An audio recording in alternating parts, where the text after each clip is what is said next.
En una clase de hipertensión arterial hablamos de la irrigación, hablamos de la resistencia periférica, hablamos de cómo el organismo necesita pues que llegue oxígeno, llegue nutrientes y luego pues todos los desechos se eliminen, ya sea por el hígado, ya sea por el riñón, ¿no? La función a nivel de los vasos, del movimiento. La primera clase era ver el movimiento de la sangre y cómo es que tenía que haber una redistribución de la sangre dependiendo del órgano, dependiendo de la necesidad de los tejidos, de los órganos, porque así es, ¿no? Uno dice, la naturaleza, ustedes siempre han dicho eso, la evolución, y lo traducimos en la naturaleza, ¿no? Sí, la naturaleza es sabia, siempre se dice, ¿no? La naturaleza es sabia. Si hay algo que se crea, que se desarrolla, es porque es necesario para la supervivencia. Es necesario que haya vasodilatadores, una gran variedad de vasodilatadores. Es necesario que haya vasoconstrictores, porque al final dice uno, ¿por qué tanta endotelina que aumenta la presión, tanta vasoconstricción?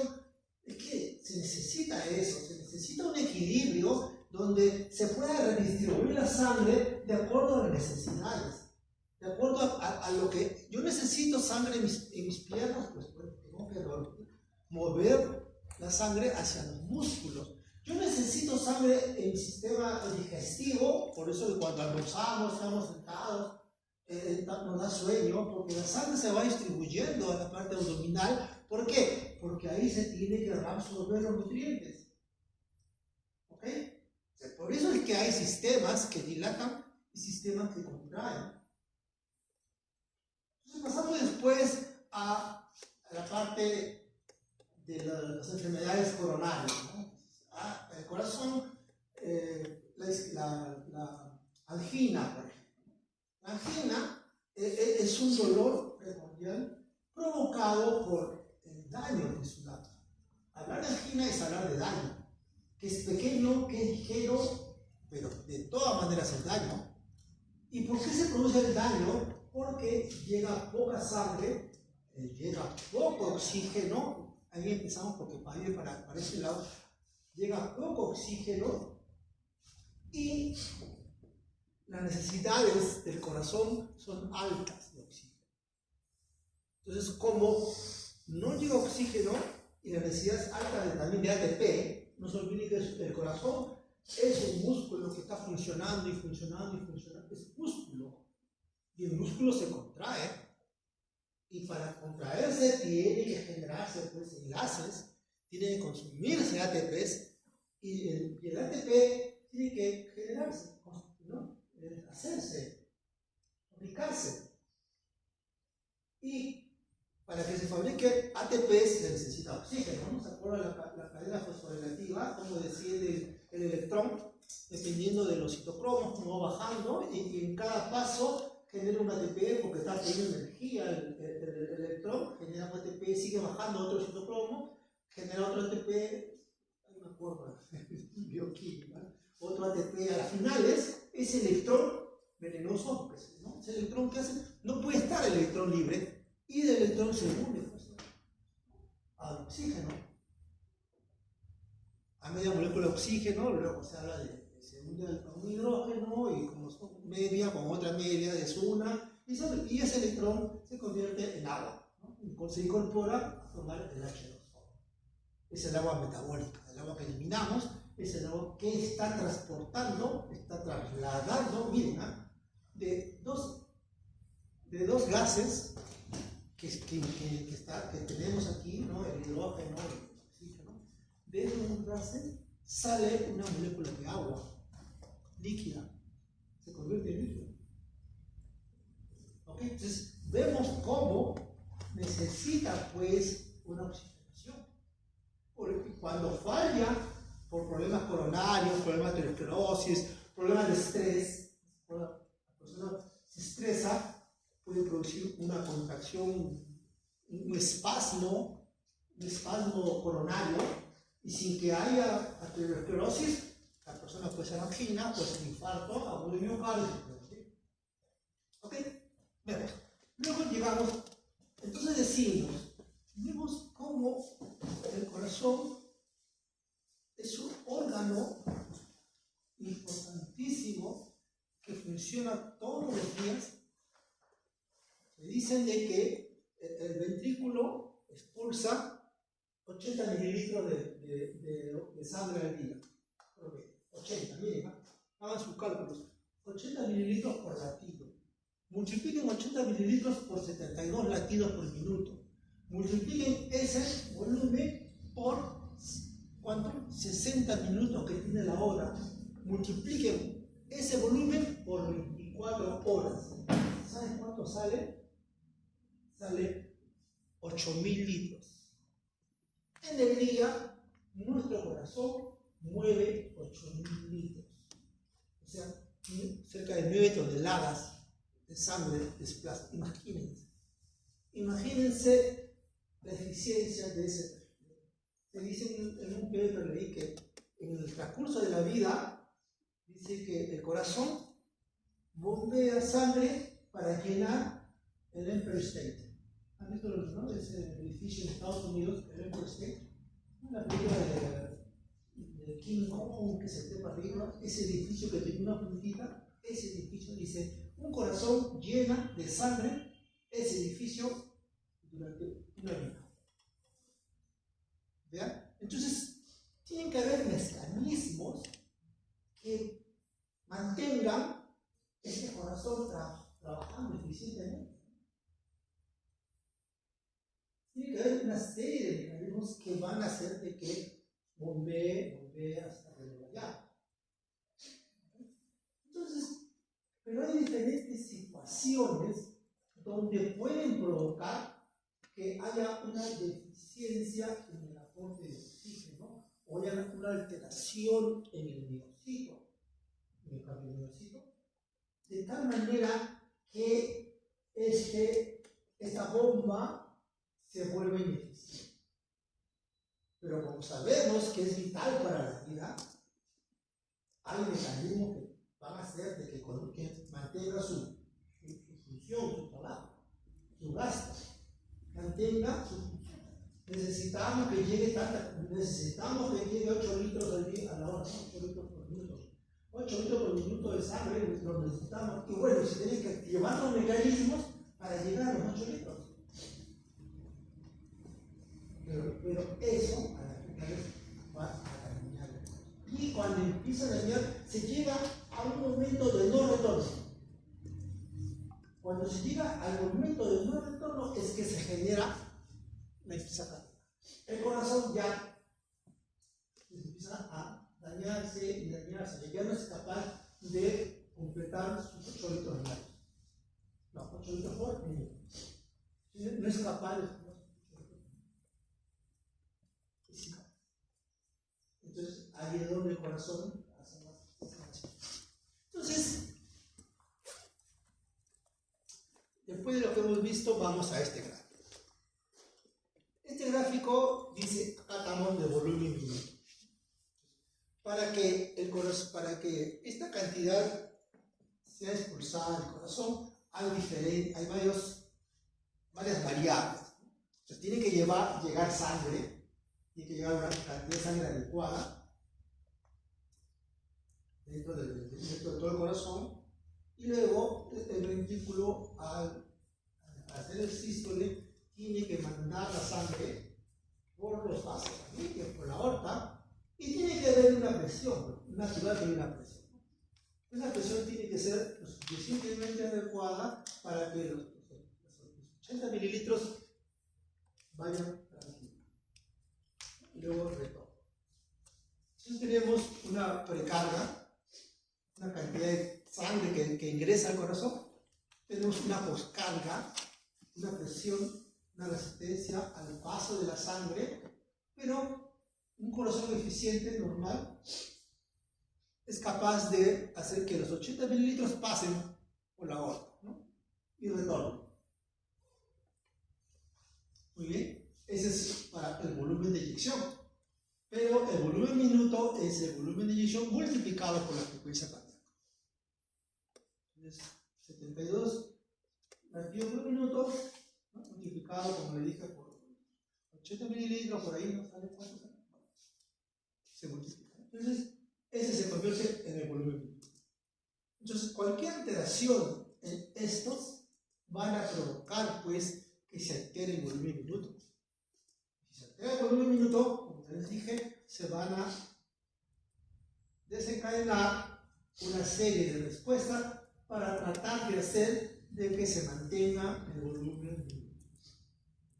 Que en un principio lo pueden lograr, pero activan diferentes mecanismos que al final van a provocar el daño del corazón. Por ejemplo, este es un ejemplo que es interesante. Vemos pues un corazón normal, ¿no? Acá tenemos el volumen minuto, litros por minuto por metro cuadrado. Cuando aumenta la precarga, o sea, hay un aumento del ingreso de sangre, por aumento de volemia, qué sé yo.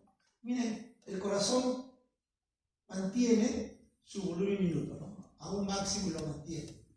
Pero si el corazón se empieza a hacer insuficiente, aumenta la precarga y es incapaz de completar el volumen minuto. Y si el corazón es mucho más grave, es incapaz, ¿no? O sea, ante cualquier aumento de la precarga, es incapaz de mantener el que debería, pues, ¿no? Debería mantener. Y al contrario, una poscarga, o sea, la resistencia periférica.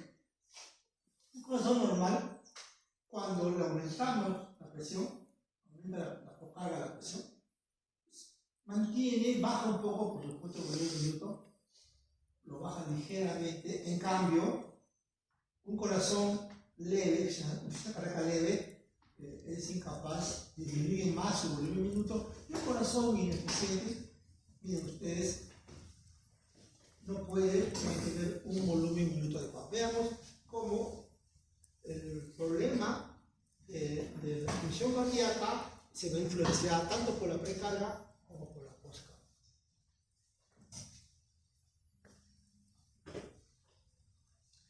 Como le dije, la función cardíaca es un problema terrible. Y más cuando se incrementa la probabilidad de hacer situación insuficiente con la edad. Ha aumentado el problema a nivel mundial porque ha aumentado la expectativa de vida. Ahora hay mucho más gente que tiene más de 70 años, 80 años. Y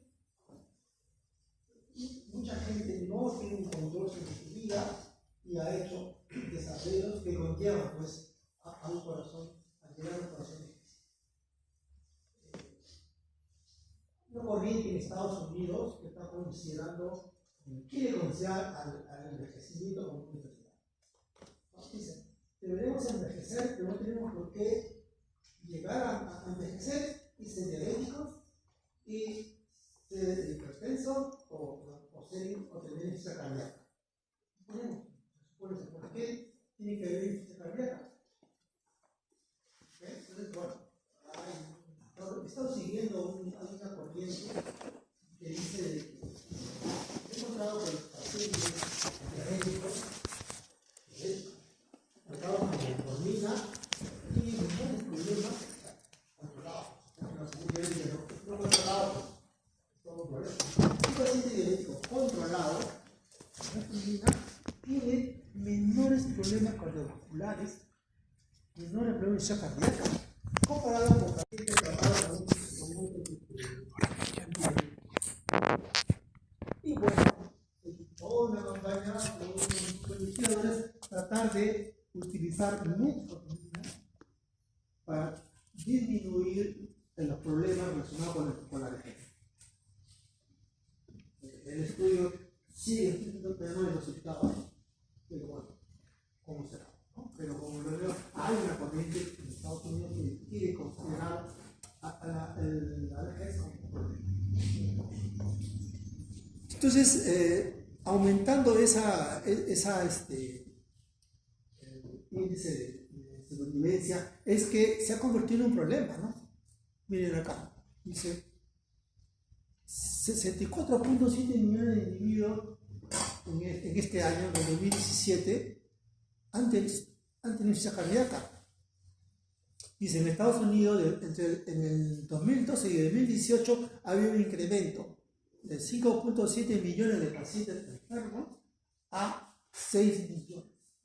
Ojo, ustedes dirán, pero ha subido poco. No se olviden, bueno, los pacientes con insuficiencia cardíaca fallecen. Hay un alto porcentaje de fallecimiento. Aparte que están falleciendo, se supone que si fallecen ya no están considerados, no están entre la suma de insuficiencia cardíaca, pero siguen incrementando. Vemos que es un gran problema, Miren aquí, de 2012 que se está hablando del 2.4% de pacientes con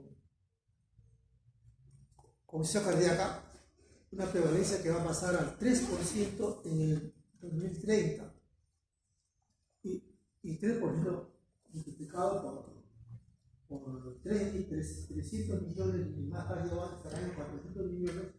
¿Cuántos serían? 3 por 4, 12, serían 12 millones de personas con problemas. ¿Okay? Vean ustedes, ¿y saben cuál es lo más grave? Que por más que se ha avanzado bastante en la parte de manejo de estos pacientes, la mortalidad continúa. Es y el deterioro de la función cardíaca está tan estandarizado que se sabe cuánto tiempo va a vivir una persona. Se sabe, hoy día se dice, esta persona, según cómo se está deteriorando su corazón, tiene supervivencia hasta dentro de 50 días. Después de 50 días, esa persona fallece. Vean ustedes cómo se está conociendo, cómo se está entendiendo la enfermedad, pero es poco lo que se está haciendo para tratar de evitar el problema final que es la muerte. Lo que este paciente cuando empieza, se convierte en una retroalimentación positiva, ¿no? Un feedback o una reacción negativa son mecanismos que se desencadenan para controlar algo, ¿no? Entonces, la retroalimentación negativa. Eso es bueno. ¿Ok? Pero la retroalimentación positiva, el feedback positivo, son procesos, ¿cómo se dice?, que continúan y aumenta esto, en vez de controlar esto, lo aumenta. Y esto, lo aumenta y ese deterioro se va generando a través del tiempo. Como les digo, es así, ¿no? Es así. Hay un ejemplo, no sé si ustedes recuerdan, así, un niño, creo que tenía 11 años, que tenía insuficiencia cardíaca. Y estaba por salir una noticias para buscar un donante. Por eso en ese caso, donante, no se pasa nada. Y me saltó, ¿por qué? Me saltó porque un niñito de 6 añitos, estaba jugando en su casa, tropezó, golpeó y se le cayó el televisor. Y le dio muerte cerebral. Justo en ese momento dijeron, bueno, hay que hacerle, la mamá, bueno, que donó el corazoncito del bebé. Pero ¿qué pasó? Que su corazón era muy pequeño. No era demasiado chiquito comparado para el niño. Y no se pudo hacer el trasplante. Después me enteré, no sé, será 2 meses, 3 meses, el niño falleció. El niño pequeño se falleció. Ya es un deterioro que ya tiene tiempo. Es como decir tiempo de caducidad. Así es el problema, este tipo de enfermedad. Y es un problema, ¿no? Y también el problema es que, como el corazón es insuficiente, se supone que la fracción de eyección del ventrículo izquierdo, que es el que se más se daña, es reducida, ¿no? Y si es reducida, responde a ciertos medicamentos. Pero se ha encontrado que hay un aumento de pacientes con insuficiencia cardíaca con fracción de eyección del ventrículo izquierdo conservada. Este grupo de pacientes es como decir secundaria, entre comillas, ¿no? Es consecuencia de hipertensión, de diabetes, de otro tipo de enfermedades. En cambio, la deformación reducida es porque en realidad son problemas de miopatía, ¿no? Problemas a nivel músculo cortical. Entonces, si aumenta esto, pues definitivamente la capacidad de responder a los tratamientos es mucho menor. Entonces vemos pues que ya la insuficiencia cardíaca es un síndrome, de hecho, porque está involucrado una serie de factores, no es un solo aspecto de una patología, y a la final es provocado, se cardíaca por defectos estructurales. O sea, ya la arquitectura del corazón se modifica, ya es una estructura, la estructura se modifica. Cuando ya hay deterioro estructural, ahí donde vamos al final positivo. Ya el corazón como bomba es insuficiente y activa más mecanismos que hace que la estructura se modifique más, se dañe más, sea más incapacitado, se deteriora y ahí vamos. De hecho, una falla estructural conduce a una falla funcional. La falla funcional es lo primero que se cae. Incapacidad del corazón de completar su gasto cardíaco normal. Incapacidad. Eso va a provocar una serie de respuestas, como le dije, una serie de respuestas naturales que tenemos para tratar de mejorar el gasto cardíaco. Ahí empieza todo, ¿no? Bueno, de hecho que hay alteraciones en lo que es el pecado, etcétera, etcétera. Claro, la cosa principal de la cardíaca es la disfunción del ventrículo izquierdo, ¿no? Pero también hay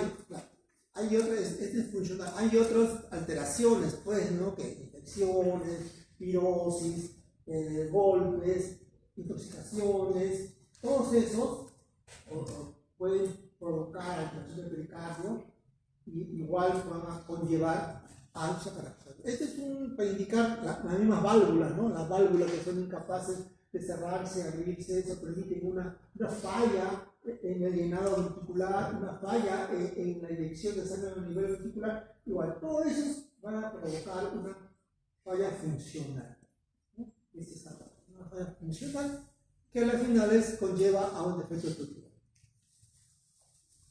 Entonces, vemos pues que en la parte funcional vemos que hay otros mecanismos como por ejemplo la sobrecarga hemodinámica, demasiado aumento de precarga, un problema después de un infarto. Después de un infarto hay un daño cardíaco. Si hay un daño cardíaco, se altera la conducción. Si se altera la conducción, se provoca arritmia. Y si provoca arritmia, definitivamente no va a haber un buen llenado ventricular, no va a haber una buena expulsión y va a disminuir el gasto. Veamos, todos estos mecanismos van a provocar disminución del gasto cardíaco.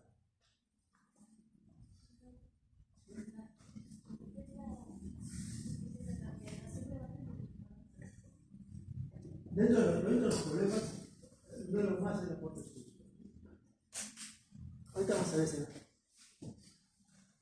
Entonces vemos acá, esta disfunción va a desencadenar una serie de respuestas, ¿no? Lo primero es la respuesta neurohumoral. Para ver, simplemente el principal generador de la contracción es el calcio. Cualquier mecanismo que mejore la distribución de calcio en este corazón va a hacer de que funcione mejor. Hay una serie, ya hemos visto estos mecanismos.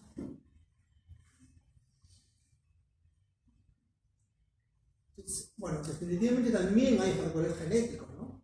Que van a estar, que pueden generar. No en la mayoría puede haber factores genéticos, ¿no? Factores fisiológicos y ambientales que producen cambios significativos en los componentes moleculares. En respuesta a esta disminución del gasto, se van a activar mecanismos compensadores. Los mecanismos compensadores son aumento de la liberación de mediadores neurohormonales y también, lamentablemente, inmunológicos. Entonces, cuando el corazón empieza a modificar su función, para el sistema no se sabe qué es lo que está provocando que el corazón no funcione bien. Eso genera también respuesta inmunológica. Lamentablemente, todo se desencadena para tratar de hacer que la función cardíaca se restablezca. Y eso involucra también la respuesta inflamatoria. Al igual que se acuerda con la arteriosclerosis, también hay un incremento de la respuesta inmunológica. Vemos que también hay una respuesta inmunológica. Entonces, todo esto con el intento de restablecer la homeostasis. O sea, restablecer el gasto cardíaco normal. Y eso sabemos que eso es cada segundo. Eso no es como los músculos, que estoy en reposo y se restablece, que me duele la rodilla, descanso absoluto. Esto no puede. El corazón sigue funcionando. Entonces, por eso que hay una gran variedad, como este principio, de mecanismos que se han diseñado para hacer que el corazón funcione como adecuado.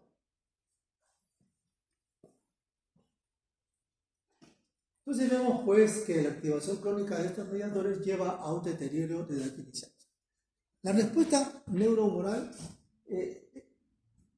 va a compensar. Al principio compensa. Pero no es que simplemente se quede ahí. Como le dije, se activan respuestas inmunológicas y la respuesta inmunológica no va a haber ningún resultado para que esa respuesta inmunológica cese. Va a seguir la respuesta inmunológica.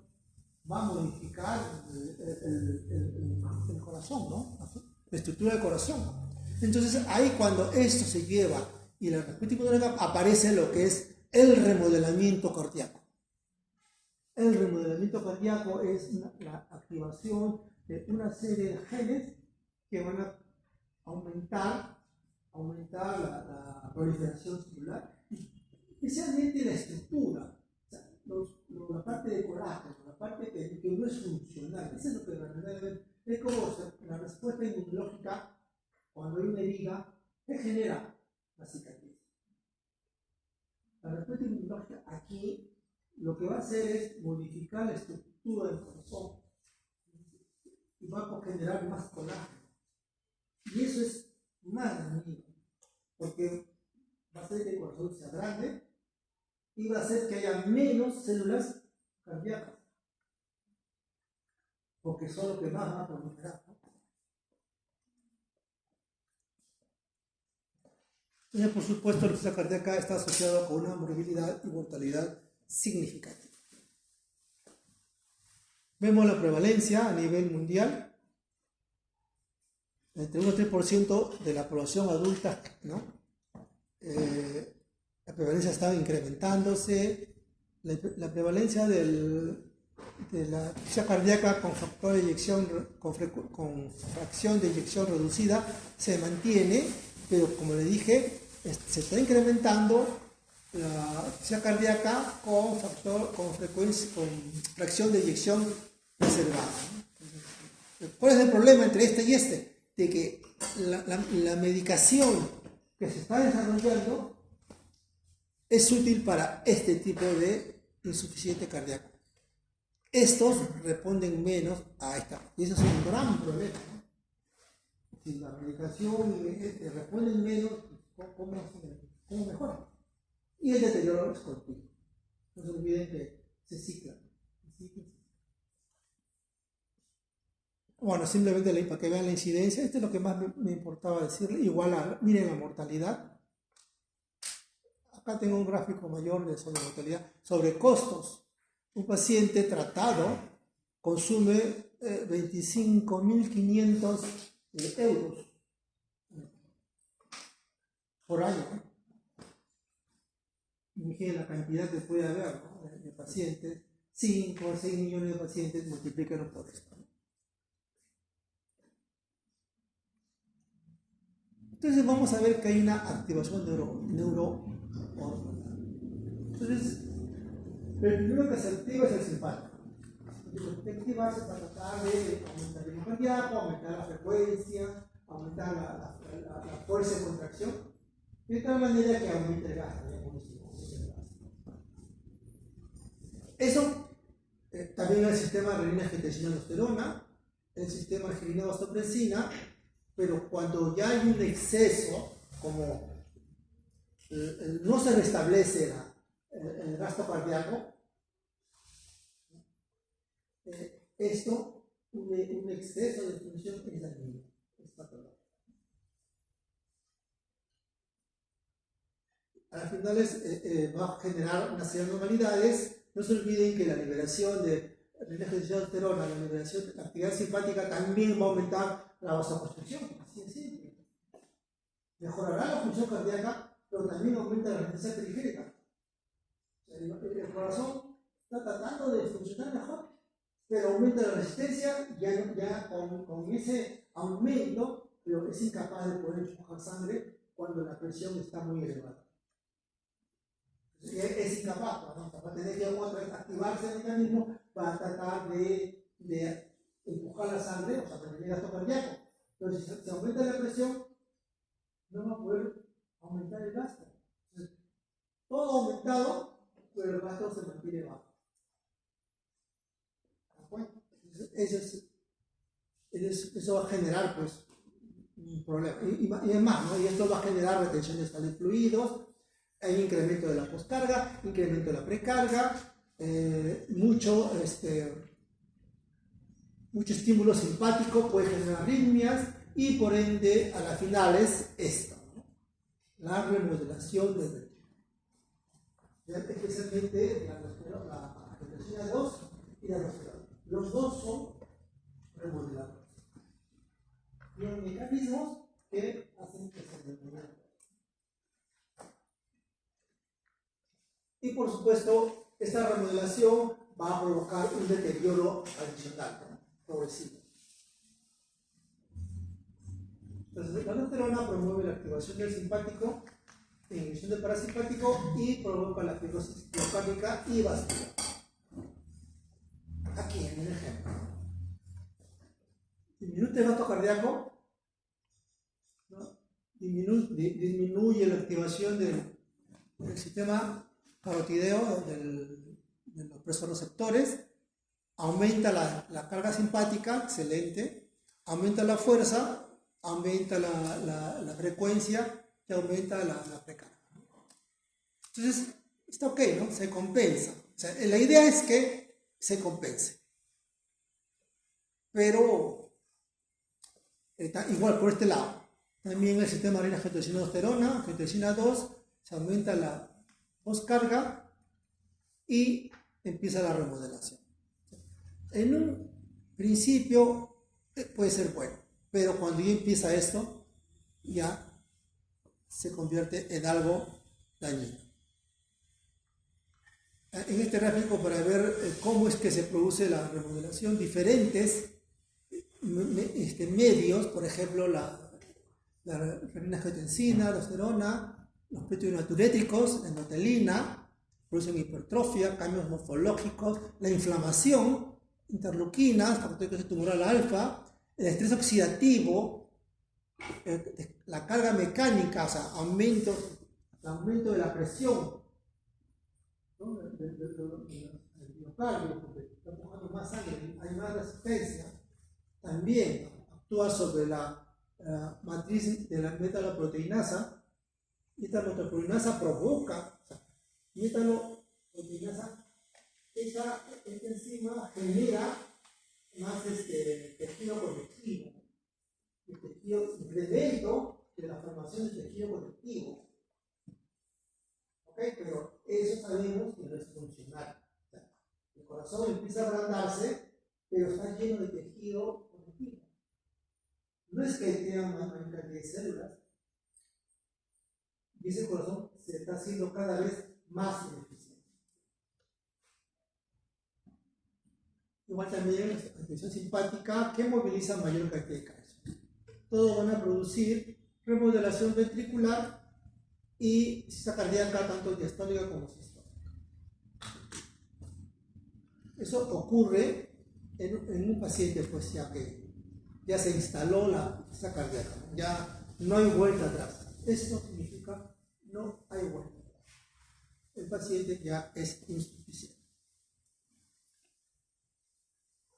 Bueno, simplemente este gráfico para que vean todos los factores que pueden provocar alteración de la función cardíaca, ¿no? Desde cardiopatía, problemas de válvula, enfermedades coronarias, las arritmias. Esto va a provocar aumento del gasto, el sistema remite a testosterona, excesivo ejercicio también, un excesivo en ciertos pacientes puede provocar pues, un aumento de la función cardíaca, un problema de función cardíaca, ¿no? Respuesta inflamatoria aumentada, sobrecarga de volumen que congestiona el corazón, remodelación ventricular, anemia, hipertiroidismo, deficiencia de vitamina B1, intolerancia al ejercicio. Todos estos factores pueden provocar una alteración de la función cardíaca. Igual acá, ¿no? Simplemente para que vean cómo es que diferentes injurias van a provocar a las finales el síndrome de insuficiencia cardíaca.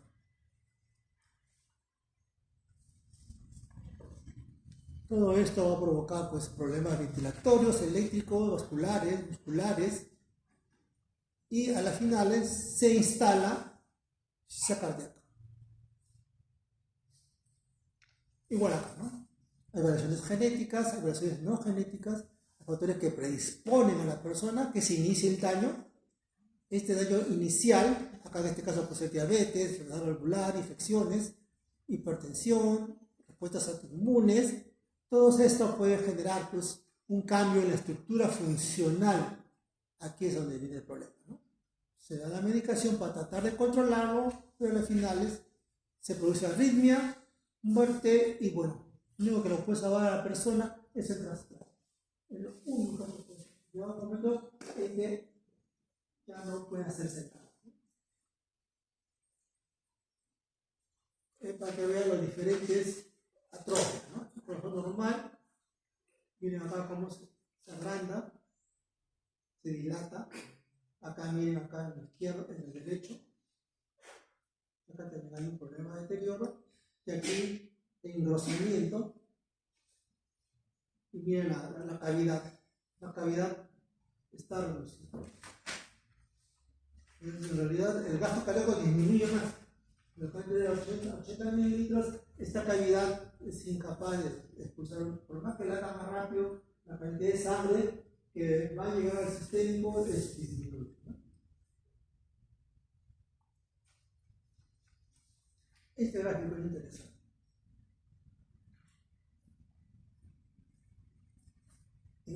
Aquí está, aquí está porcentaje de sobrevivencia, ¿no? Paciente que no tiene nada al 100%. Entre los pacientes asintomáticos, con menos del 5%, pues bueno, su muerte es menor, ¿no? O sea, es sintomático menos del 5%. Si es leve, la mortalidad anual es del 10%. El 10% de pacientes que tienen hipertensión leve fallece al año. Si la insuficiencia cardíaca es moderada, entre el 20 y el 30% de pacientes con insuficiencia cardíaca que son moderados fallecen. Y aquellos que tienen severa, entre el 30 y el 80% fallecen. Un 80% de pacientes que tengan problemas fallecen. Vean ustedes cómo. Y la mecanismo de la muerte súbita, es el 40%.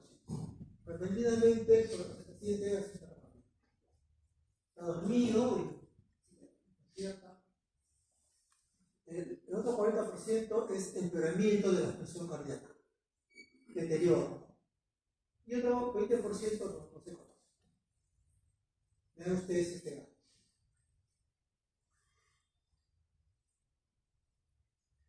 Aquí la clasificación, de acuerdo a la gravedad de síntomas, ¿no? de la New York Heart Association. Tipo clase 1, el paciente no tiene limitación. La actividad física ordinaria no causa problemas indebidos, ni disnea, ni fatiga, ni palpitaciones. La ordinaria, por supuesto, si empiezan a hacer actividades un poquito exigentes, sí puede pasar. Sí. Clase 2, hay leve limitación de tu actividad física. El reposo no tiene ningún problema, pero ya una actividad física ordinaria produce una disnea, fatiga o palpitación.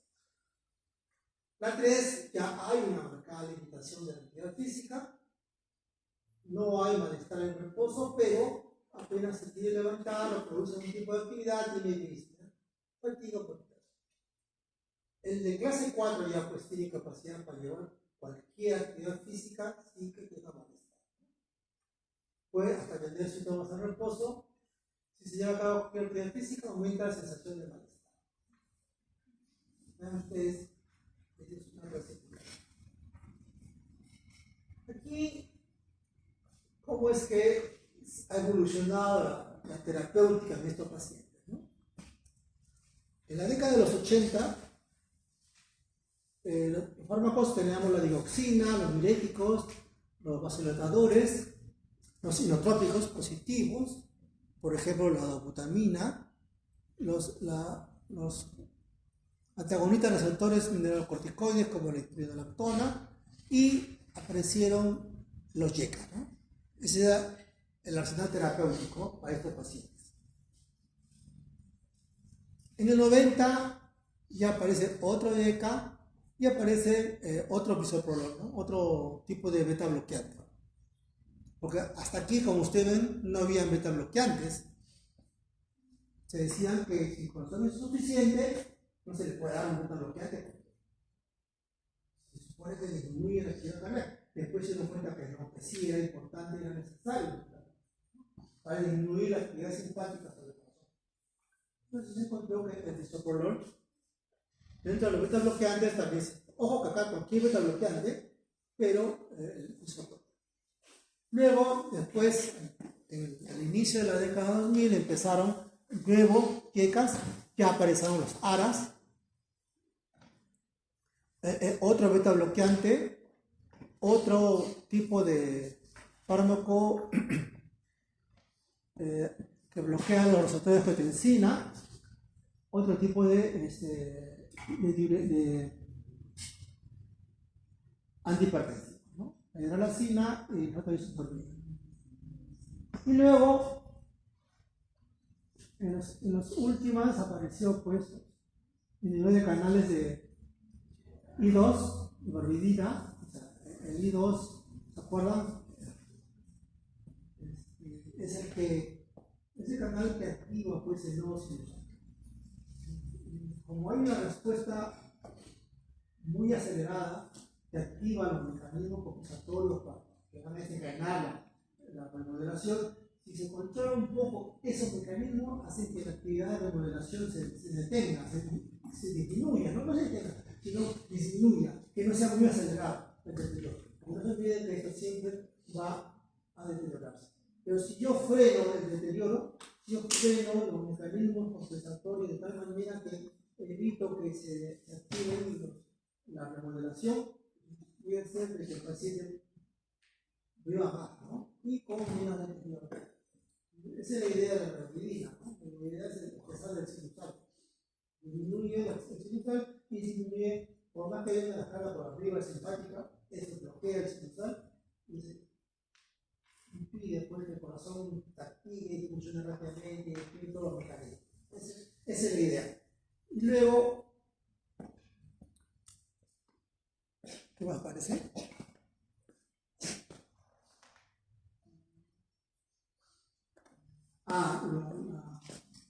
La neprilicina, ¿no? En 2015 aparece la neprilicina. Muy bien. La neprilicina es una enzima que hidroliza y destruye a los peptidonatriuréticos. Y sabemos que el peptidonatriurético es bueno, ¿no? Es bueno porque aumenta la expresión, dilata, etc. Dentro de los... Miren, si ustedes ven en este gráfico, el arsenal que medicamentos para la insuficiencia cardíaca casi no han cambiado. Desde cuando acá apareció el ARA y acá en el Penicillin. Solamente 2 medicamentos diferentes, mecanismos diferentes en respecto a cuánto, desde el 80 hasta 2010, cuando 30 años. En 30 años solamente han aparecido 2 diferentes medicamentos, los ARAS y el inhibidor de la penicilina. Un inhibidor de la penicilina. Acá estamos hablando de la enzima, pero el fármaco es inhibidor de la penicilina. ¿Okay? Aunque últimamente, el último que no está acá, el último que ha aparecido, todavía hay estudios, es el bloqueante del transportador.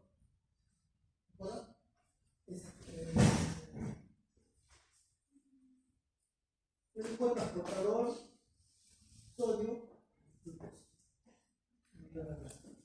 Ese último que ha aparecido, eso se diseñó para la diabetes. Pero vamos a ver diabetes. Ese momento se diseñó, ¿por qué? Porque al bloquear ese cotransportador de sodio glucosa 2, al bloquearlo, disminuyó la reabsorción de glucosa. Y la glucosa se va por ahí. No se olviden de que el organismo tiene una capacidad de reabsorber glucosa. Si yo bloqueo la reabsorción, se va la glucosa. Entonces mi glicemia baja. Pero hay estudios que hasta ahora están indicando de que mejora la función cardíaca. Y están hablando de que se puede utilizar también para estos pacientes con insuficiencia cardíaca. Ahora hay que ver los estudios, bueno, los grandes estudios. Porque ahorita estaba revisando justo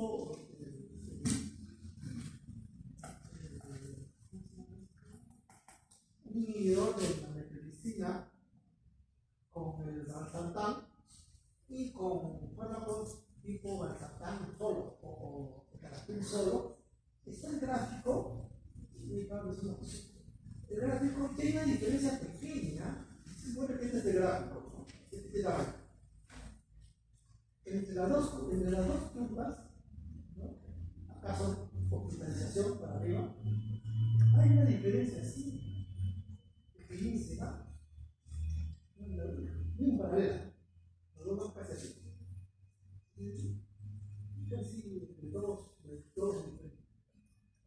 de repente, porque si eso limita la hospitalización, aunque sea algo ligeramente mayor, hablamos de eso. Si uno lo ve fríamente por los costos, uno diría, no, la diferencia es tan pequeña entre las dos curvas y los costos son más elevados, justificaría si lo está dándole vuelta yo. Pero después digo, eso significa de que un grupo mayor de pacientes no se hospitalice, bueno, justificaría, aunque sea la diferencia, digamos, ¿no? Entre el valsartán con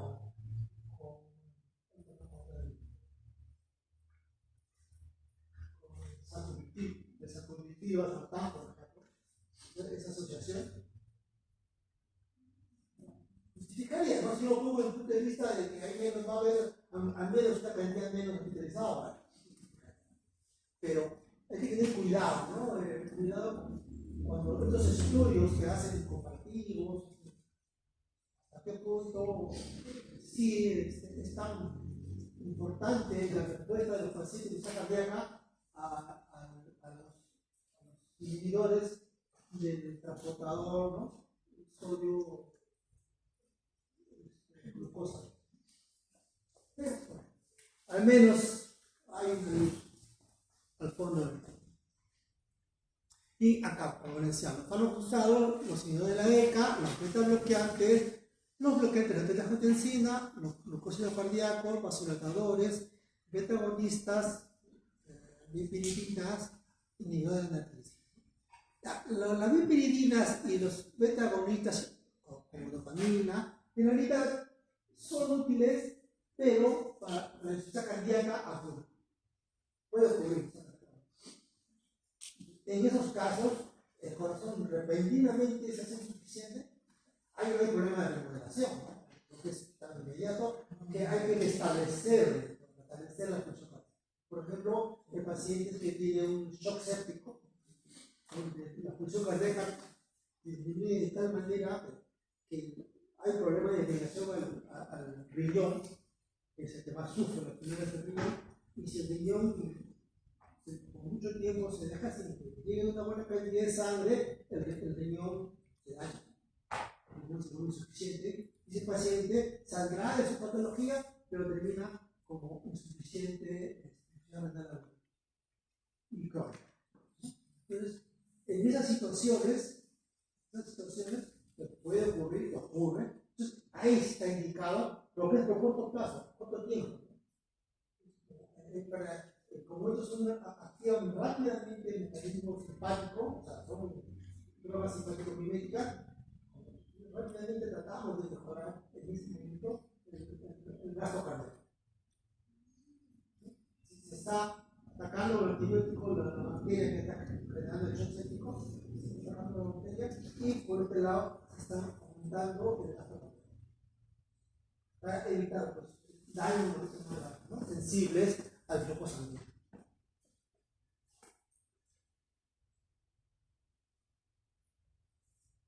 En este gráfico vemos pues dónde funciona. ¿No? Los métodos bloqueantes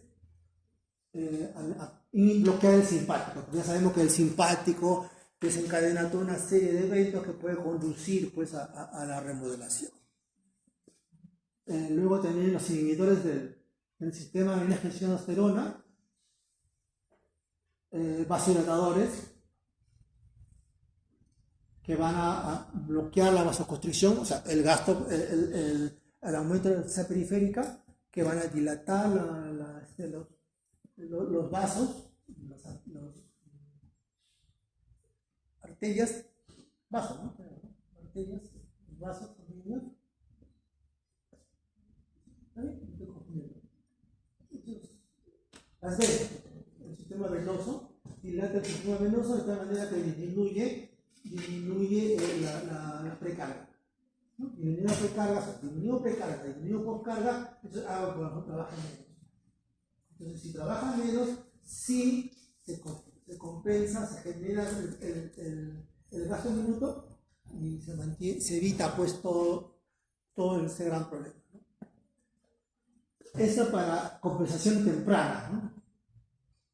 Diuréticos también para la retención de sodio y agua. Y hablamos de los beta bloqueantes, igual para bloquear el estrés, la respuesta del estrés oxidativo, inflamatorio, evitar la remodelación cardiovascular, evitar el alargamiento del ventrículo izquierdo y reducir la congestión y también controlar las anormalidades de la conducción.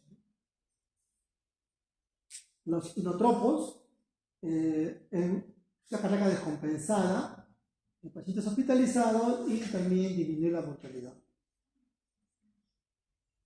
Ok, ¿alguna pregunta por ahí? ¿Sí?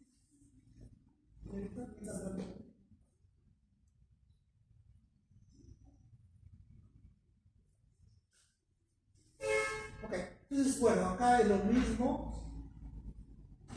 Estamos viendo. Acción cardíaca, acá los inotrópicos, toxina, también la dioxina para disminuir el trabajo del corazón. Ya hemos visto todo esto, ¿no? Inhibidores, los antagonistas de retensina, los bloqueantes de los receptores de aldosterona, para evitar esto, ¿no? Pues miren, todos estos mecanismos que se empiezan a desencadenar, ¿a dónde conducen? A la remodelación. Ese es el gran problema, la remodelación. Si podemos limitar, alargar esto, tratar de disminuir el tiempo de remodelación, vamos a hacer que el paciente pues, viva más, ¿no? y se hospitalice menos. ¿Alguna pregunta?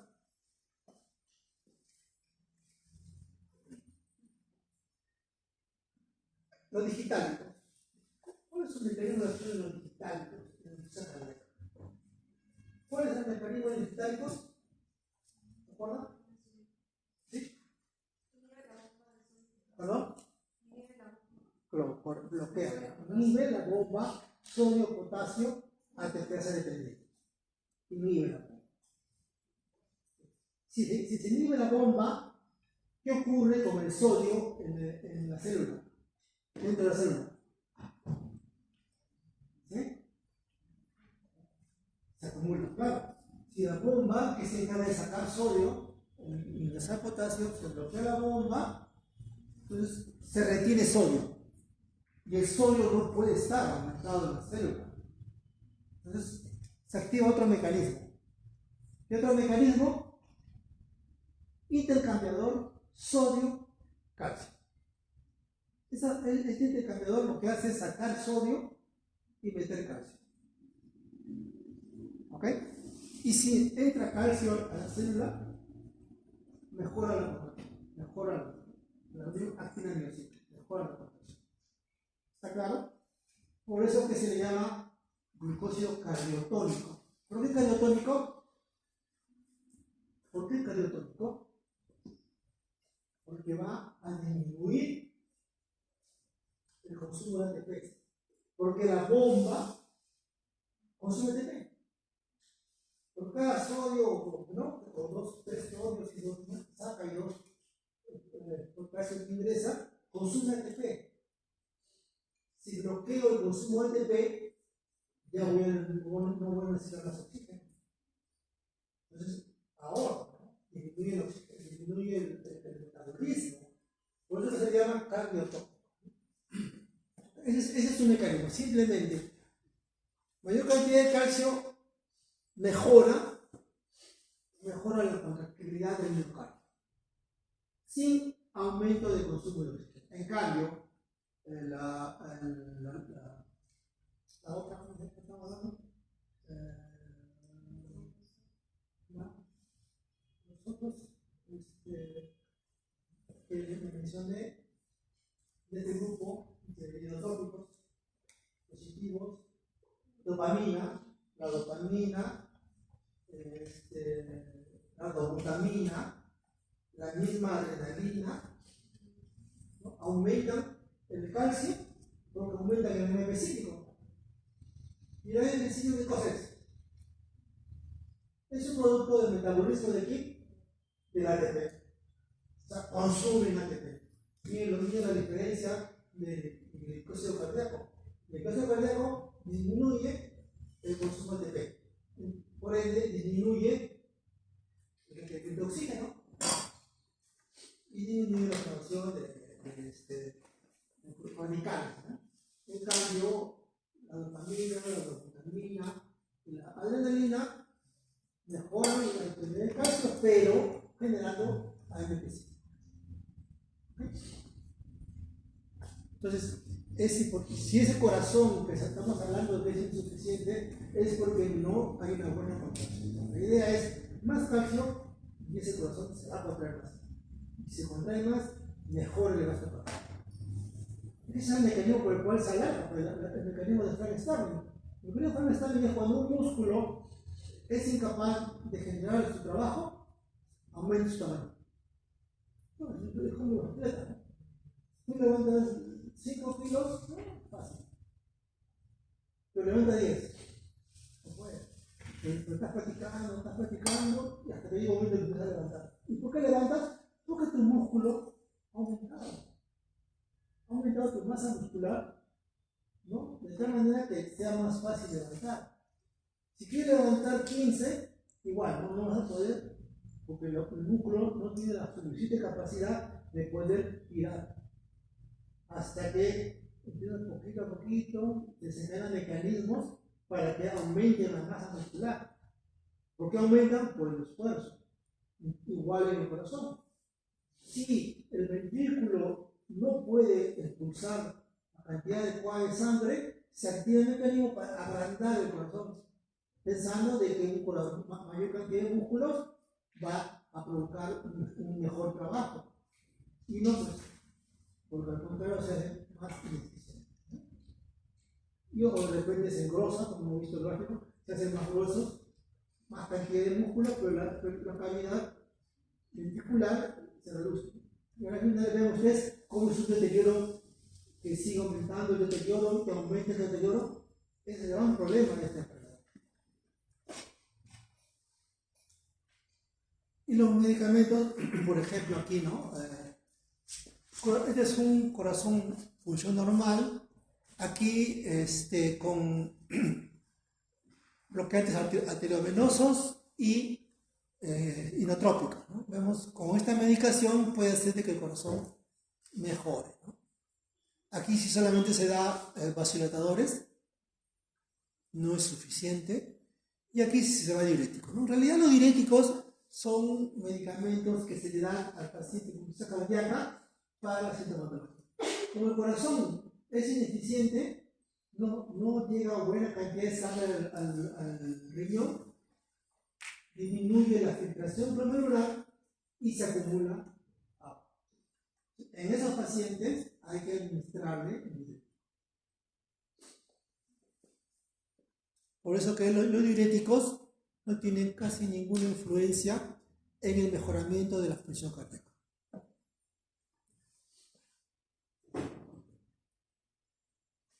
Bueno, eso ya lo conocemos. Simplemente para recalcar esto, ¿no? La bradicinina, eso nunca lo olviden, la bradicinina mejora la dilatación y por el óxido nítrico y la fotosíntesa, no solamente de la vasodilatación, sino también la antirreacción plaquetaria. El óxido nítrico no solamente dilata la arteria, sino también disminuye la agregación plaquetaria. Es muy eficiente. Bueno, eso ya lo vimos. Recalcar igualito, ¿no? Que la activación tanto de la aldosterona como de la angiotensina va a producir hipertrofia celular, ¿no? Recalcamos. En este caso, en el paciente con insuficiencia cardíaca. Igual aquí, ¿no? Eso ya también lo vimos. Todo lo que provoca hipertrofia, proliferación, aumento de la inflamación, crecimiento celular. Simplemente para resaltar qué es lo que ya hemos visto esto en pacientes hipertensos. Pero eso es lo que provoca la activación del sistema renina-angiotensina. Y este mecanismo compensatorio, porque no es compensatorio, este mecanismo es a largo plazo. No es como el sistema simpático que trata de reducir su tiempo, en cambio este sistema este tipo de control es un control crónico. Y produce, por supuesto, el deterioro, ¿no? Igual también la aldosterona, también acá está.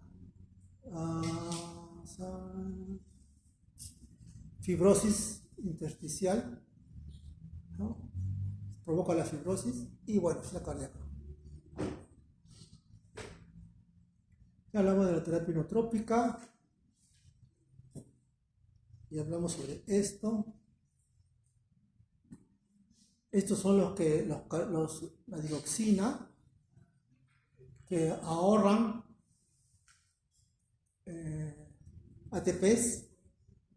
En cambio, estos incrementan el AMP5, o sea, consumen más ATPs. No solamente la dopamina y la dobutamina, también los que inhiben la fosfodiesterasa. ¿Cuál es la función de la fosfodiesterasa? ¿Se acuerdan? ¿Cuál es la función de la fosfodiesterasa?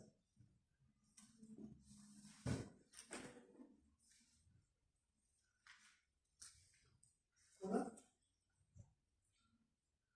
No se olvide que si hay algo que se forma, hay algo que lo destruye. Nunca lo olviden. Si en la misma lectura estamos hablando de AMP cíclico, y acá hablamos de inhibidores de la fosfodiesterasa, ¿cuál es la función de la fosfodiesterasa? Destruir el ATP. Pero si yo estoy ATP, aumento más ATP y se supone que mejor. ¿No? Estamos hablando de este tipo. Que sí, como le digo, eso es agudo. Es para pacientes que tienen un problema agudo. ¿No? En esos casos, sí se indica. Pero no, jamás se utiliza para pacientes en tratamiento crónico. Simplemente tratamiento agudo. Paciente descompensado que lleva UCI, ahí se trata de aumentar el gasto cardíaco. Solamente en esos casos. Un famoso paciente que sufrió esa cardíaca aguda fue Maradona. Maradona, cuando estuvo en Punta del Este, se fue y de repente entró a UCI. Se había coqueado tanto, una sobrecarga de estimulación simpática que le produjo pues, una disfunción cardíaca. Su función cardíaca estaba al 70% menos. Solamente el 30% del corazón no estaba funcionando. En esos casos sí, ese es agudo. Ahí se les manejó, si se le tiene que dar dopamina, para ver si el corazón empieza a mejorar pues, su gasto cardíaco. De hecho, me lo sacaron, ¿no? Pero ese es un caso de cómo un paciente puede hacer esa cardíaca por intoxicación, generalmente como cocaína.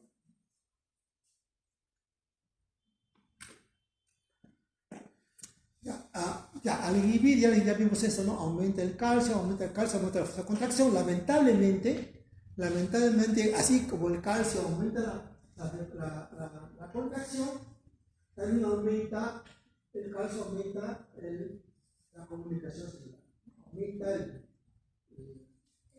¿cómo dice? La conducción, aumenta la conducción. Al aumentar la conducción puede producir avenas. Ese es el gran problema por eso que ya no se usa mucho. Solamente se usa más como antiarénico. Entonces tiene un efecto vagal. Tiene un efecto vagal, pues disminuye la ritmo. La descarga vagal hace que el corazón disminuya su ritmo. Pero en ciertas condiciones, sí, generalmente en los pacientes avanzados se puede usar digoxina. Pero este es el gran problema, ¿no? La producción de calcio puede producir contracciones postcardíacas, o sea, arritmias, y esto puede dañar más al corazón. Acá vemos la fórmula de dioxina, su eficiencia, ya hemos visto este gráfico, los problemas que produce, efectos cardíacos sobre la conducción. Acá me decía, aumenta el tono vagal. Si aumenta el tono vagal, inhibe el simpático. No se olviden que en nuestro organismo, si aumenta el tono vagal inhibe el simpático. Están de la mano. Si hay una descarga simpática, inhibe el vago. Porque se supone que la descarga simpática significa en este momento el organismo quiere que el simpático domine, o sea, tiene conexiones para que el vago, el sistema parasimpático, disminuye hasta que se compense. ¿No? Una vez se compensa, igualito acá.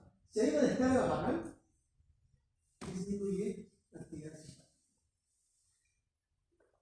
Pero como les digo, el gran problema es las alteraciones de la conducción, que puede producir arritmia, hasta daño cardíaco. Eso es lo principal de esto, ¿no? Algo que tenemos que tener en cuenta es la impregnación, ¿no? Hay que asegurar la digoxina tiene un volumen de distribución lineal. Más o menos de cerca de 300 litros. ¿Qué significa que tenga un volumen de 300 litros? ¿Cuál es la utilidad práctica de saber eso con respecto a la dosificación? Que si yo administro una dosis, esa dosis no va a quedarse en la sangre, se va a ir a la periferia, porque significa 300 litros, significa que eso se va a los tejidos. Entonces, si yo quiero una acción rápida de la energía, por ejemplo, de las arritmias, tengo que darle una cantidad que sature el volumen, o sea, sature la periferia. De tal manera que ya hasta todo el periférico, la dosis que le doy tiene su nivel terapéutico. Por eso, en esos casos, se necesita dosis de inflamación, ya sea intravenosa o ya sea oral. O sea, se da una cantidad de carga de dioxina de tal manera que me aseguro que ya se distribuyó en los 300 litros aproximadamente. Que tengo 300 litros y que la concentración plasmática está a nivel de la. Y simplemente la siguiente dosis es para reemplazar lo que se está eliminando. Esas son situaciones que se necesita que rápidamente, por ejemplo, en los arritmias, en las líneas cardíacas, fibrilación atrial, por ejemplo, hay que controlarlo inmediatamente. En esas situaciones, en esa indicación, yo tengo que alcanzar rápidamente la concentración plasmática. Pero en situaciones como insuficiencia cardíaca, ¿no? El médico le da, ya no tiene tanto tiempo que le da y empieza a evaluarlo, ¿no? ¿Cómo va al día 14, al día 13? ¿Cómo va su función, su análisis de sangre?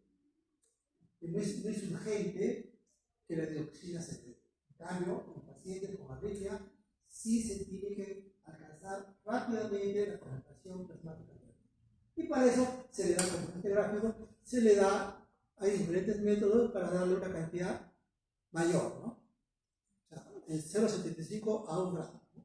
Para luego darle 0,125 a 0,5 miligramos por litro. Un problema también de dioxina es que el margen terapéutico es estrecho. Entre 1 y en 2 ya empezó la parte tóxica, ¿no? 2.4 ya está en la parte tóxica. Entonces, como es estrecho el margen terapéutico, hay que hacer un buen seguimiento, ¿no? Sus efectos adversos generalmente es náuseas, vómitos, a nivel ocular, alteración de la visión, se ve halos amarillos, ¿no? Y problemas elásticos. Cuando un paciente que está con tratamiento de dioxina y refiere que tiene náuseas o vómitos, se le dice que suspenda su medicamento. O sea, deja de tomar un día y su nivel llega al nivel de normal. Pero tiene que ir al médico para que le reevalúe, ¿no? Porque le cambie algo. O sea, usted deja de dar un día, deja de tomar el paciente un día, como su techo terapéutico, tiene un techo terapéutico, si yo le quito una dosis, paso acá. Y acá está ya. Pero el problema es que tiene que continuar con su medicación. Entonces se le dice al médico que lo reevalúe. Ya la dioxina, ya estos son los inotrópicos positivos para aguda.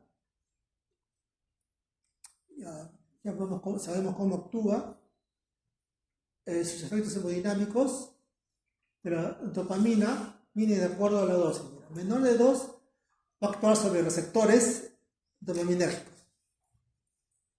Entre 2 a 5, receptores aparte de dopaminérgicos, también beta 1. Y mayor de 5, beta y alfa. Aquí solamente aumenta el flujo sanguíneo renal. En cambio aquí en esta dosis ya se produce acción sobre el corazón y la presión arterial, ¿no?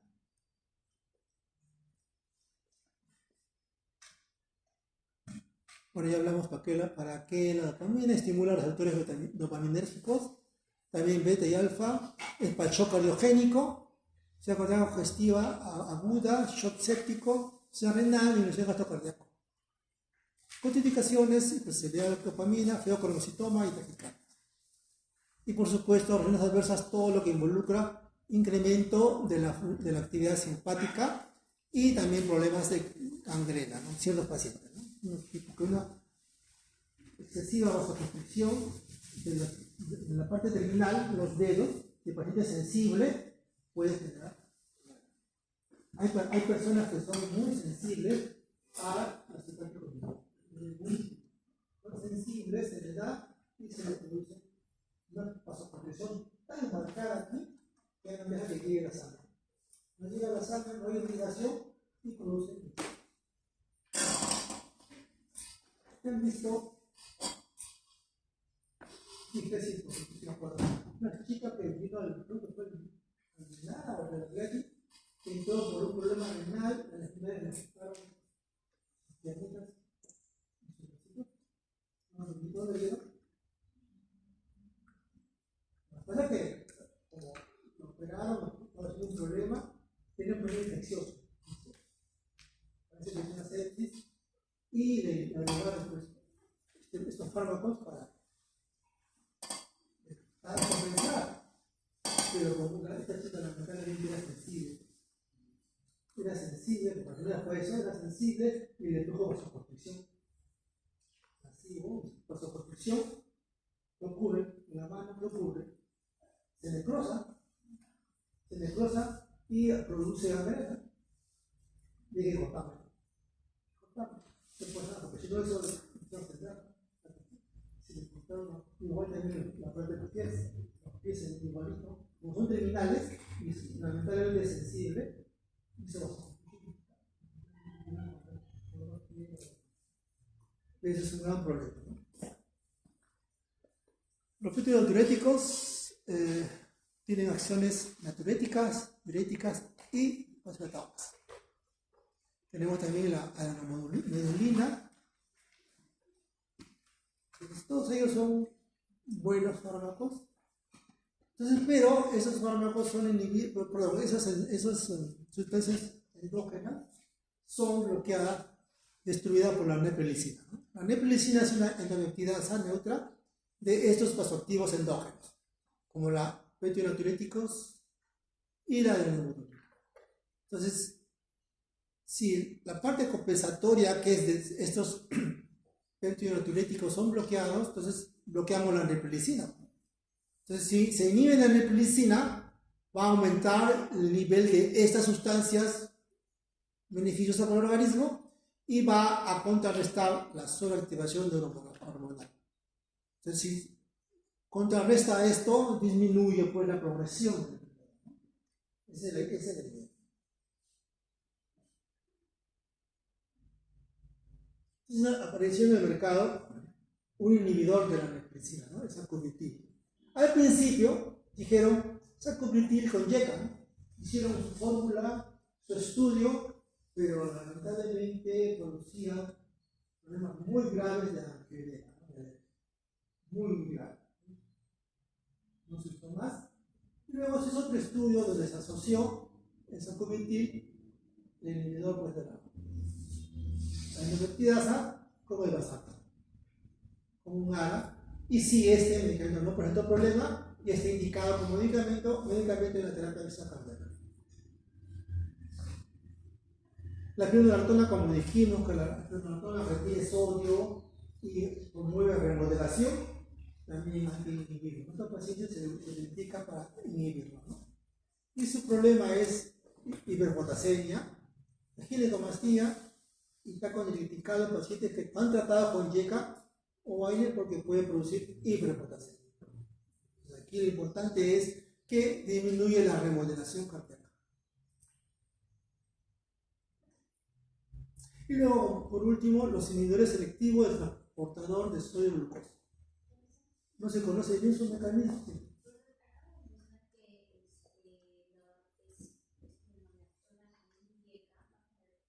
Claro, otro ingrediente que yeca, nada, puede producir hiperpotasemia. Y el bloqueador de la testosterona también provoca hiperpotasemia. Sabemos que la hiperpotasemia es dañina. Puede producir la reina. Hay un caso, no puedo hacer un juicio en Estados Unidos de su esposo con la familia. El esposo quería quitarle la alimentación. La familia no. El esposo decía no, que a mí me dijo que no podía, que no quería que se tocaba. Entonces yo cuando vi ese caso dije, pero ¿por qué la chica me ha hecho problema? Lo he hecho para cambiar. ¿Sabes que no se puede poner la chica? Porque estaba tomando, estaba consumiendo una dieta rica en potasio. Y fue el médico y el médico, no le había dicho pues, que el médico le recetó un suplemento. Imagínense, dieta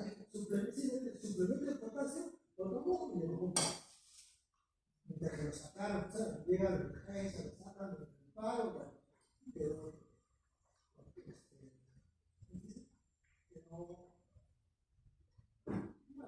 que no ven cómo. Pero tenía un coma raro, porque en ciertos momentos, cuando la cámara lo veía, se movía.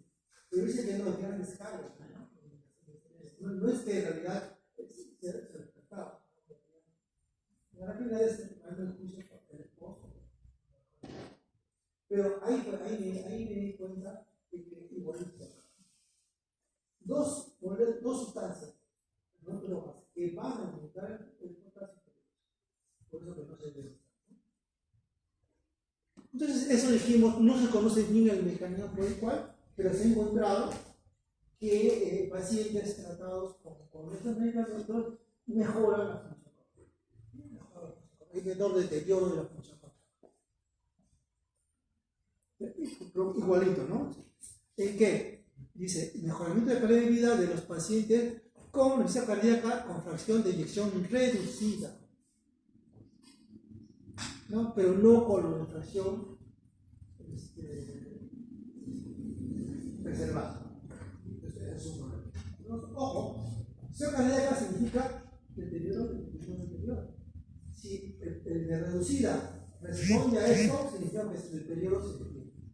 En cambio, el otro, si no responde, esto significa que el deterioro continúa. Aquí ya para ver, que vean, el SGLT2 absorbe el 90% de la glucosa. Okay. ¿Una pregunta?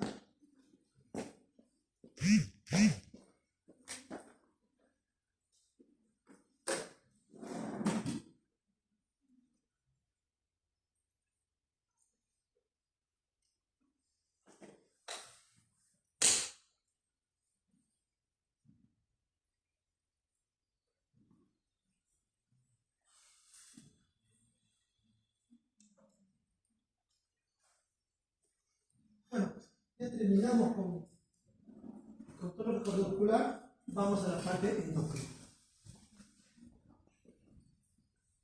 Esto de higiene dental. Sistema endocrino, ¿no? Empezamos con este gráfico. Eso. Con ustedes conversamos en la 1, es la comunicación celular. Cuando hay una sustancia que se libera a la sangre, es porque tiene una función. ¿Cuál es su función? Transmitir información.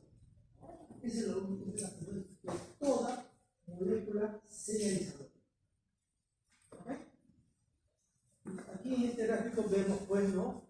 Hay comunicación directa, ¿de acuerdo? Vía junction. El corazón es importantísimo. Dos órganos importantísimos para el junction es el corazón y el cerebro. Eso se ahorra un montón de energía con este tipo de comunicación. Disminuye los tejidos especializados que transmiten información y las neuronas y los ratoncitos, pues entre ellos se comunican y transmiten la información. Luego tenemos la comunicación paracrina, que es el sistema digestivo fundamental. Lo que yo como, si como mucho ácido, mucha secreción ácida se activa a nivel duodenal, un mecanismo que libera más, funciona más el páncreas. El páncreas sabemos que el páncreas libera sustancias alcalinas, libera más sustancia pancreática, se neutraliza y se pone en estado alcalino, para que las enzimas alcalinas funcionen. En el estómago, si disminuye la caloría, disminuye el pH, aumenta el pH, perdón, disminuye la acidez, aumenta el pH, y tenemos enzimas peptídicas sensibles al pH alcalino, al ácido, perdón. Entonces, si vemos que hay un problema, hay inmunoreceptores que hacen que se entregue histamina,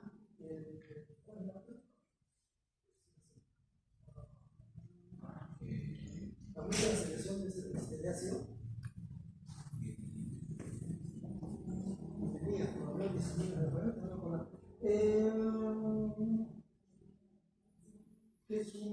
potente, pero en el estómago se necesita que activen tres. Es justo, no es que uno solo aumente, sino el otro. ¿Cómo es eso? Bueno, yo no lo puedo. Pero ahorita vamos a ver. Entonces, hay una comunicación, ¿no? Hay una comunicación a ese nivel. Luego también, pues, la autocrina, ¿no? El organismo mismo, mira, el organismo mismo se autocontrola. De tal manera que no hay un exceso de función, ¿no? A nivel simpático. El receptor es alfa-2 presináptico, que es autocontrol. Él mismo se controla. O beta-2 también presináptico, cuando se libera adrenalina, igual es autocontrol. Y luego tenemos, bueno, la comunicación sináptica directamente entre neuronas. Y luego tenemos la comunicación endocrina. Aquí vemos de que en la biofase se necesita modificación de la función. Cercanos. Aquí mismo. Todos son cercanos. ¿Ok? Pero si tiene endocrino, la comunicación no es cercana.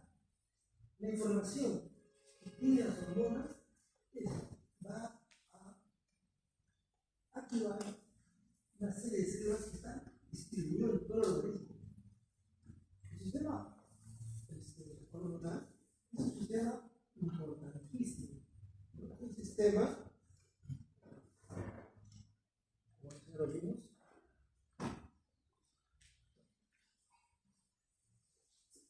altera la actividad metabólica de muchos tejidos, pero no simultáneamente. Sus blancos son una serie de células distribuidas en todo el organismo con la característica de que presentan receptores.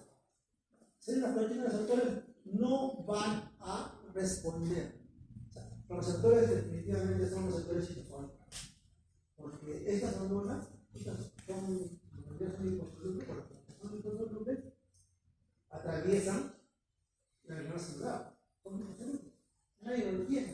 Pero si yo encuentro un receptor en el citosol, cuando me vuelvo a poner, paseándose, luego salen, hasta que llegan a una célula donde atraviesan la membrana y esa célula sí tiene receptores. Estamos hablando de los liposolubles. Y de los no liposolubles, pues tiene receptores membranas. Tiene que haber una estructura que los reconoce. Entonces, estas hormonas estimulan la síntesis de enzimas o proteínas estructurales.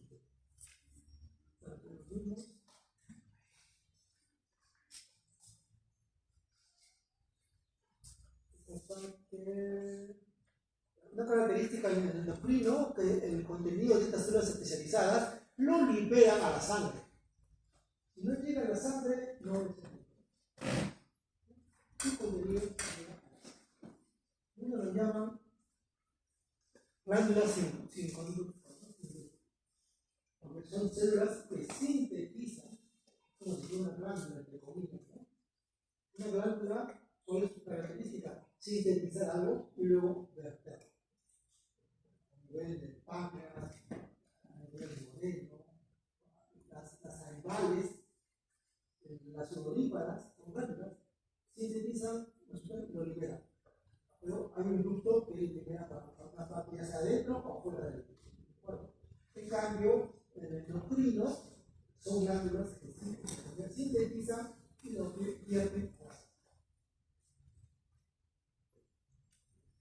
¿Se liberan en el endocrino? Ya. Aquí vemos los diferentes células, ¿no? Uno de los principales es a nivel hipotalámico. El hipotálamo está en comunicación directa con la parte superior. El hipotálamo sintetiza y libera una serie de hormonas liberadoras. Dependiendo de la influencia del entorno, sintetiza esas hormonas que van a liberar hormonas tiroideas, que van a liberar hormonas de la ACTH, que van a liberar hormonas de crecimiento, que van a liberar gonadotropina, hormonas gonadotropas, ¿no? Hormonas luteinizantes, hormonas folículo-estimulantes, o liberar hormonas que bloquean, pues, ¿no? Por ejemplo, la somatostatina. o van a liberar hormonas de la prolactina. Todos esos hormonas liberadoras están influenciadas, son liberadas por el hipotálamo, pero están influenciadas por el nervio vegetal, por la neocorteza. Por eso es que son modificables. Por eso situaciones traumáticas alteran, por ejemplo, la formación de leche en una mamá. Pueden alterar la ovulación. Pueden alterar la ovulación. Hay personas que no pueden ovular. Eso son aparentemente inconsistentes. No pueden tener hijos porque tienen un problema. Tengo una general que podemos hacer. Porque está conectado al medio externo. Si yo tengo frío, pues aumenta mi vibración de ¿qué? De hormona tiroidea, hormona elevada de la hormona tiroidea. De otra manera, que aumenta el metabolismo, aumenta el calor. O si al contrario, ¿no? Al contrario, no se libera, no se activa ese sistema, estoy completamente con frío, estoy con estrés, estoy con, ¿no? Languideciendo, ¿no? Entonces, esa es una parte importante.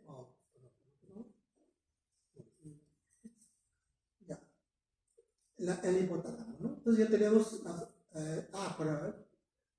también sintetiza la hormona antidiurética y la oxitocina.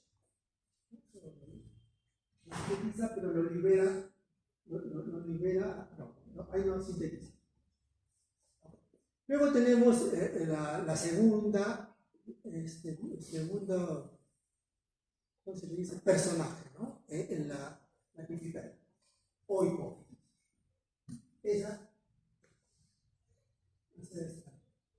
estructura está formada por dos partes. La parte secretora y la parte nerviosa. Ahí es donde se encuentran las células que sintetizan la ACTH. Sintetiza la hormona de crecimiento, sintetiza la hormona luteinizante, sintetiza la hormona proteinizante, sintetiza la hormona estimulante de la tiroides. Hay eso. Pero ellos son los que se liberan en la sangre y llegan a los tejidos y producen. Estos sintetizan hormonas que van a actuar en la glándula tiroidea para que sinteticen y liberen las hormonas tiroideas T3 y T4, van a llegar a las hormonas adrenales que van a liberar ¿cómo se llama esto? Por la parte de acá, el cortisol. El cortisol va a llegar acá al páncreas para que libere insulina, glucagón, y va a llegar a las gonadas para que libere, en caso de que sea mujer, los gestágenos, estrógenos, en caso de que sea varón, testosterona, ¿no?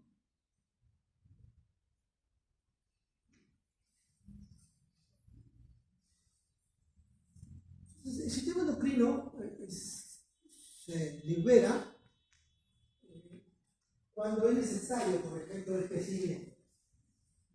La hormona de crecimiento se libera en ciertos momentos. El niñito está pequeño, y si usted vive en su tiempo, su crecimiento es ¿de qué? Hasta que llega un momento, ¿no? En la pubertad, de lo que estaba creciendo, digamos así, de repente, ¿quién es el involucrado para poder crecer? En ese momento se activó un mecanismo y empieza a liberar una cantidad mayor de proteínas. En el adulto, el mayor, llega a un punto ya de equilibrio. Se supone que libera así, se supone que empieza a liberar y disminuye la liberación. Y eso lo está acompañado con el equilibrio. Ya es diferente, ¿no? De una fuerza, normalmente yo aquí de 10.000 a 2.000 pasos por minuto, a veces aquí, por ejemplo, llegué a cerca de 20.000 por minuto,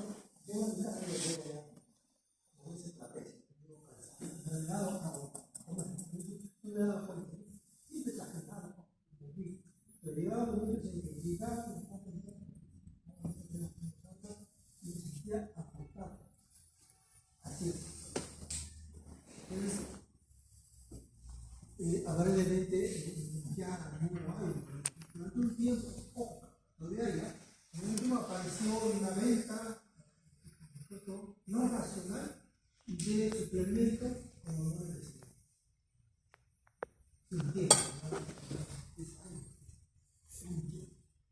Igual también está asociado con el declive de la serie de testosterona.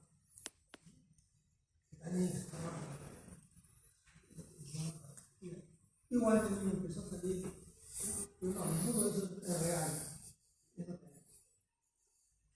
Entonces vemos pues que el sistema endocrino está involucrado en procesos a largo plazo, el crecimiento, el desarrollo y la reproducción es un proceso vital para la especie. Es una especie. Son los animales civilizados, por ejemplo, y tenemos un principio de todo animal, que es el principio de la paternidad de especie. Es algo denso.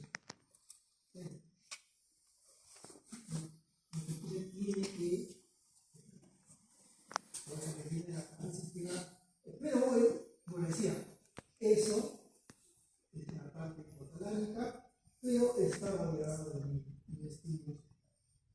Hay situaciones traumáticas que ocurren en el varón o en la mujer que toma la decisión a corta edad y no tiene. Toma la decisión. Que a través de su vida lo vaya a escuchar.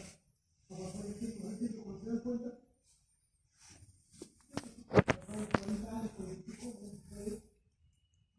pero es una decisión. ¿Qué pasó con el estilo de protección de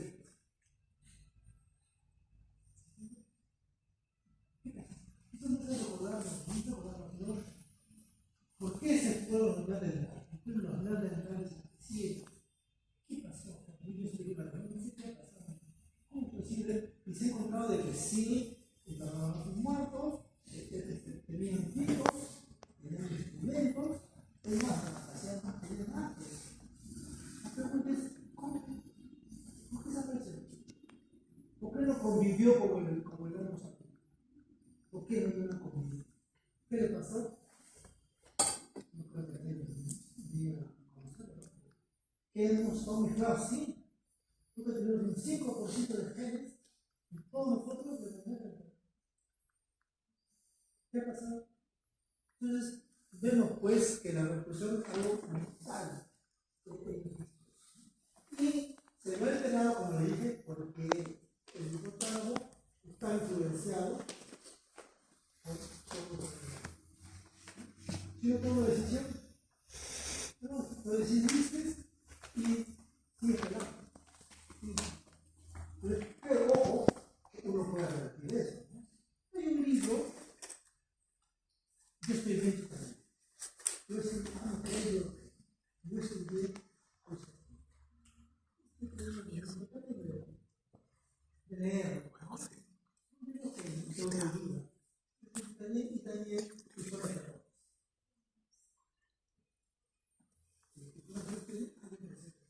El poder de la fe. Léanlo. No es que lo lean todito, léanlo como una autoridad. Cuando a veces sienten necesidad de conversar con alguien o tienen algo que lean, que a veces que de manera bastante. Nosotros estamos rodeados de una serie de. Por ejemplo, yo un día estaba ayer mientras aquí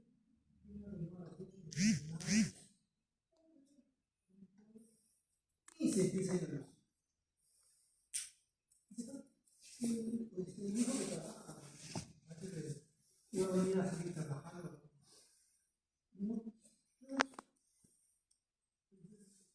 Para las 4 me refiero a las 4 de la noche para yo empezar a trabajar lo que no puedo hacer. Me levanto a las 4, la luz. Eso es. Y siempre lo trataba de estar trabajando. ese entorno con el que desequilibra. Ahora menos que antes, pero hay cosas así, ¿no? Porque llega empieza a pensar, mira, está pensando, está analizando, pero llegó un momento que estaba buscando, me acordaba de varias papers que había sacado, que había leído, y tuvo un momento que no vamos a seguir. Vamos a acelerar un ratito, los últimos 5 minutos de empezar a ver situaciones que tenemos, que se nos enfrentó. Y hay que prepararnos para vivir bien. Dicen dicho, si tienes solución a algo, ¿por qué te preocupas? Y si no tienes solución, así es, no tienes solución, ya tienes trabajo por la red, pues sí que ocuparse, ¿no? Vamos a buscar la solución, pero sí, o vamos a ver cómo se corrige esto, cómo se arregla las alternativas, pero no estresarnos, sentirnos mal, que se libera colesterol, es parte de esto, se supone que el colesterol debe liberarse, no se tiene que se libera. ¿Por qué? Porque tenemos que prepararnos para quimios, para pensar, para pensar, ¿no? Aumentar las glucosas, todo eso, que es un proceso a largo plazo. No es como la geticolina, como la adrenalina. La adrenalina es momentito, en cambio la CTH, aminocorticotropas, esas se liberan a tiempo. ¿Lo ven? Es para muchas funciones, no es para una sola función. Es una característica del sistema endocrino. Se libera para muchas funciones. ¿Ok? Aquí. Entonces, la función endocrina, miren todo lo que se involucra en el mantenimiento del medio interno. El mantenimiento del medio interno se supone es la glucosa, no es sodio, agua, o sea, involucra función renal, proteínas de testosterona, involucra a nivel central, el centro de la saciedad. Hay un centro del sodio, hay un centro a nivel central, mira, estamos a nivel donde es tan importante el sodio en nuestro organismo que a nivel central nos da ganas, activa un sistema donde tengo ganas de comer algo salado. Tienes ganas, tienes que estar claro, pues no vamos a meter el sodio, vamos a estar respirando. Entonces tiene que activar el mecanismo que te dé ganas de comer. Y hay momentos en que dicen, no quiero comer nada salado, quiero comer algo dulce. Porque tu cantidad de sodio natural es ¿qué me ocurre? Cuando a veces llego a trabajar, de repente me dan a comer algo y siento salado. Salado. ¿Sí te ha pasado un poquito la sal? No, ¿no? Igual después vino y me dijo, ¿qué tal? ¿Cómo estaba el almuerzo? No. Era yo que ya no necesitaba más sal. Para que vean esos mecanismos centrales involucrados en el control del ingreso de la sal. Eso es parte del mantenimiento del medio interno. Crecimiento y desarrollo, bueno, definitivamente lo que hacemos, estamos en constante. Y desarrollo cuando aparecen. Producción de energía, uso y almacenamiento. Manifiesta de efectos en el almacenamiento de energía del pozo. La conversión con enzima A. Esos varios órganos están involucrados en la reproducción. Esto es vital, ¿no? La reproducción. Que tengamos una buena espermatogénesis, que tengamos una buena radiogénesis, ¿okay? Que sea normal todos los ciclos. De tal manera, pues, ojo que sabe que pues, pensando,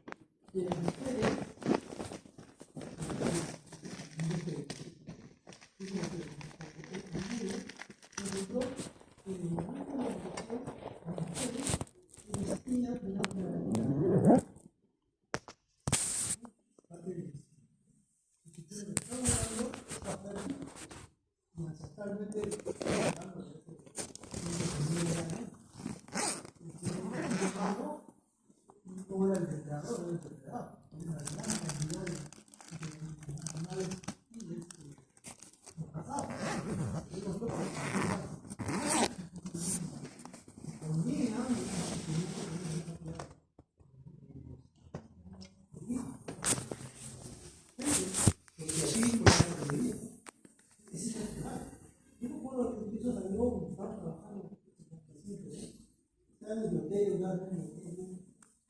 actividad por antes no había no hay. Conseguían una pata más, querían comenzar a criar, y en verano, tiene un problema de alimentos, y cuando las patas, las crías que tenían en esas situaciones donde había problemas de alimentos, habían mayor cantidad. La camada era de 12, 14. Y las crías en las vacas, como estábamos en la abundancia, no eran 7, eran 8. ¿Por qué? Porque es la supervivencia de la especie. Y hay problemas de que puedan subir poco que tener más. De tal manera que va a haber mayor colina que subida. Es como las tortugas. Las tortugas dejan sus huevos en la arena y se van. ¿Cuántos huevos dejan? Cientos, miles. De tal manera que todo se eclosiona. Ya está, todas las aves están listas para comerse. Y llegan. No llegarán todas, pero llegan. Si bien llegan más ya. Es poder. ¿De acuerdo? Hay factores involucrados. Yo recuerdo, cuando estaba trabajando, hicimos una técnica de sobre cicatrizar. Después de cicatrizando, estuve trabajando, hicimos cada técnica, el corte, el cocimiento, toda técnica. Y cuando tuvimos los resultados,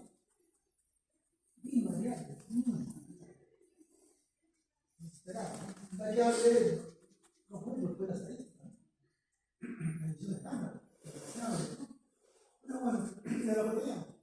De todas maneras salió. Entonces, revisando, decía que para esta técnica tenía que ser un homocigoto. Como decía el chico, por la tienda y la vida. Y lo que ocurre es que en un homocigoto, ¿cómo se forma? Según lo que le digo, ¿sabes que tengo una lista en una revista? Decía, para crear un homocigoto se tiene que aparear hermanos 21 veces. Macho y hembra, su cría, separaba a la cría, de ahí que se separaba a su cría, 21 veces. Como yo avanzaba, ya tenía que hacer uno, y no se entraba. Es uno, yo, en realidad, no soy el primero.